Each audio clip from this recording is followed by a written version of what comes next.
राधे राधे दोस्तों, आज हम शिव पुराण का पाठ शुरू करते हैं। शुरू करने से पहले मेरी आप सबसे विनती है कि मेरे चैनल को सब्सक्राइब, लाइक और शेयर करना ना भूलें, ताकि हम आपके लिए अच्छी अच्छी कथाएं और पुराणे ला सकें।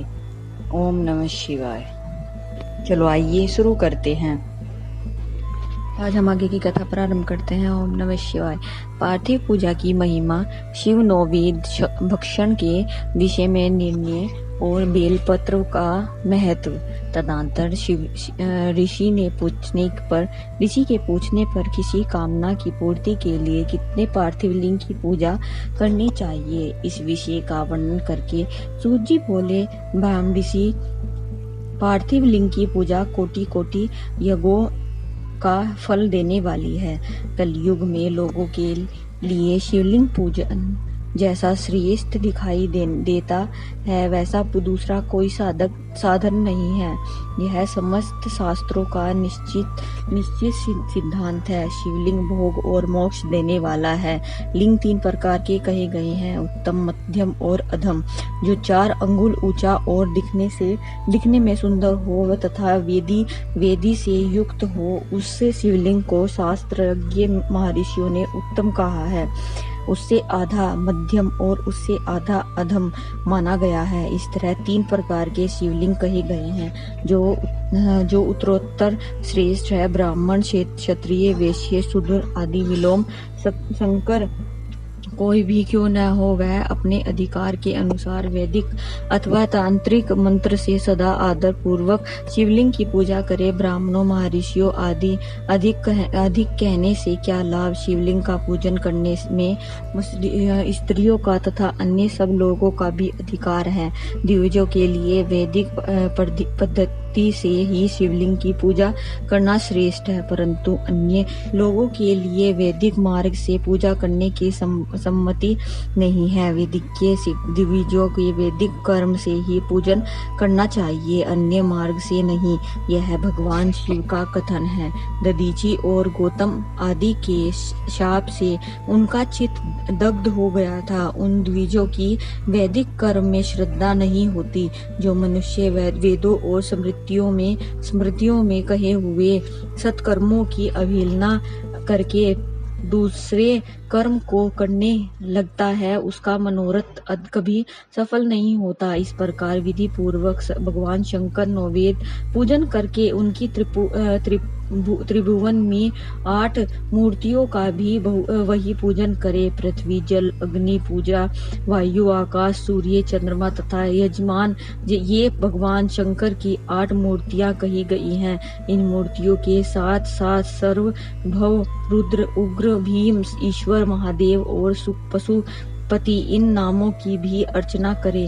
तदनंतर चंदन, अक्षत और बेलपत्र लेकर वहां ईशान आदि के कर्म से भगवान शिव के परिवार का उत्तम भक्ति भाव से पूजन करे। ईशान नंदी, चंड, महाकाल, भृंगी, वृष, स्कंद, कपदरीश्वर, सोम और शुक्र, ये 10 शिव के परिवार हैं, जो क्रमशः ईशान आदि 10 दिशाओं में पूजनीय हैं। तत्पश्चात भगवान शिव के समक्ष वीरभद्र का और पीछे कीर्ति मुख का पूजन करके विधि पूर्वक 11 रुद्रों की पूजा करे। उसके बाद पंचाक्षर मंत्र का जप करके शतरुद्रीय स्तोत्र का नाना प्रकार की स्तुतियों से तथा शिव पंचागंठ का पाठ करे।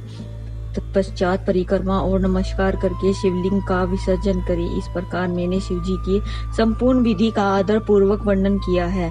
रात्रि में देव कार्य को सदा उत्तराभिमुख होकर ही करना चाहिए। इसी प्रकार शिव पूजा भी पवित्र भाव से सदा उत्तराभिमुख होकर ही करनी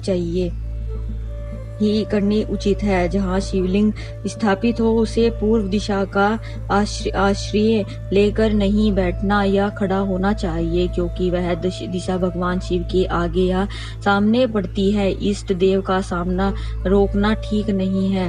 शिवलिंग से उत्तर दिशा में भी न बैठे, क्योंकि उधर भगवान शंकर का वामांग है, उसमें शक्ति स्वरूपा देवी उमा विराजमान है।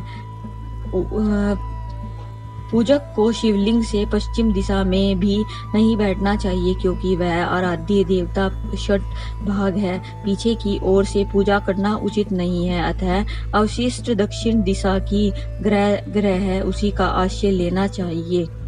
तात्पर्य यह है कि शिवलिंग से दक्षिण दिशा में उत्तर विमुख होकर बैठे और पूजा करे। विद्वान पुरुष को चाहिए कि वह भस्म का त्रिपूर्ण लगाकर रुद्राक्ष की माला लेकर तथा बेल पत्र का संग्रह करके ही भगवान शिव की पूजा करे। इसके बिना नहीं। मुनिवरों, भगवान शिव पूजा आरंभ करते समय यदि भस्म न मिले तो मिट्टी से भी ललाट में त्रिपूर्ण अथवा अवश्य कर लेना चाहिए। ऋषि बोले, मुने, हमने पहले से यह बात सुन रखी है कि भगवान शिव का नैवेद्य नहीं ग्रहण करना चाहिए। इस विषय में शास्त्र का निर्णय क्या है, यह बताइए। साथ ही बेलव का महत्व भी प्रकट कीजिए। सूत जी ने कहा, मुनियों, आप शिव संबंधी व्रत का पालन करने वाले हैं, अतः आप सबको सतश धन्यवाद है।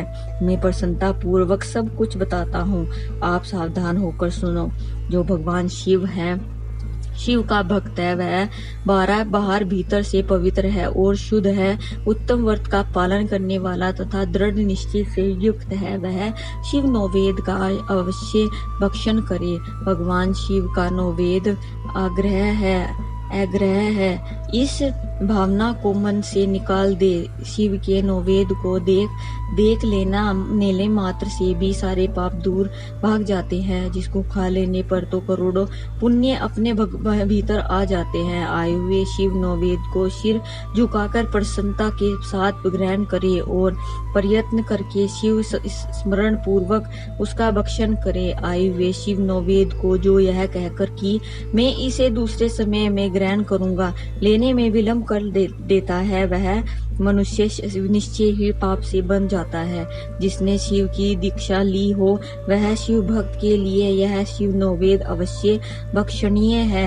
ऐसा कहा जाता है कि शिव की दीक्षा से युक्त शिव भक्त पुरुष के लिए सभी शिवलिंगों का नैवेद्य शुभ एवं महाप्रसाद है, अतः वह उसका अवश्य भक्षण करे।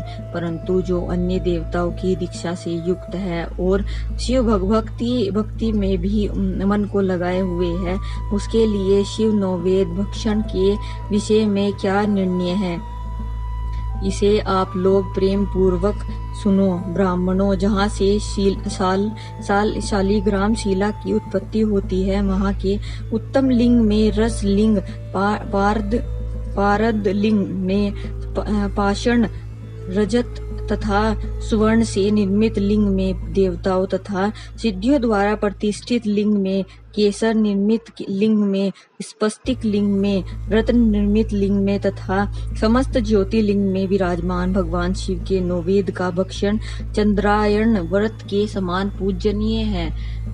ब्रह्म हत्या करने वाला पुरुष भी यदि पवित्र होकर शिव निर्मल्य का भक्षण करके उसे सिर पर धारण करे तो उसका सारा पाप शीघ्र ही नष्ट हो जाता है। पर जहाँ चंड का अधिकार है, वहाँ जो शिव निर्मल्य हो उसे साधारण मनुष्य को नहीं खाना चाहिए। जहाँ चंड का अधिकार नहीं है, वहाँ के शिव निर्मल्य का सभी को भक्ति पूर्वक भोजन करना चाहिए। आज की कथा में यही समाप्त करते हैं। कल हम आपको बेलपत्र का महत्व बताते हैं। हम बेलपत्र क्यों चढ़ाते हैं। ओम नमः शिवाय। अगर आपको मेरी वीडियो अच्छी लगी तो बेल आइकन दबाना ना भूलें, ताकि आपको मेरी आने वाली वीडियोस का नोटिफिकेशन मिलता रहे। धन्यवाद। ओम नमः शिवाय।